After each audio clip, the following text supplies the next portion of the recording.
మన భవిష్యత్తు తరాలు మన పిల్లలకు ఖచ్చితంగా ఈ దోపిడీ నుండి విముక్తి కలిగించి మనం హక్కులు అధికారాన్ని అందించాల్సిన బాధ్యత ఉంది. కాబట్టి ఈ రోజు ముఖ్యమంత్రి గారికి నేను బీసీ సమాజం తరపున ఈ రాష్ట్రంలో ఉన్న 3 కోట్ల మంది బీసీల తరపున ఒక్కటే అడుగుతున్నాను, ఈ న్యాయమైన 5 డిమాండ్లను నెరవేర్చడానికి మీకు 30 రోజులు గడువిస్తున్నాను.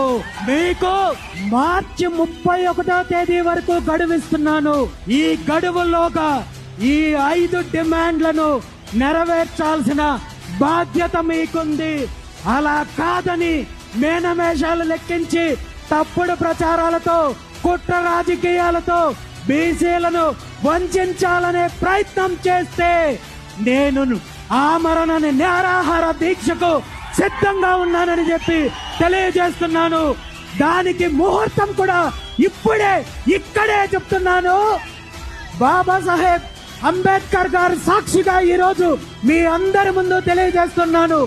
మహాత్మా జ్యోతిరావు పూలే గారి జయంతి ఏప్రిల్ 11వ తేదీన విజయవాడ నడిబొడ్డులో రాజధాని ప్రాంతంలో ఆమరణ నిరాహార దీక్షకు నేను సిద్ధంగా ఉన్నానని చెప్పి ఈ సందర్భంగా తెలియజేస్తూ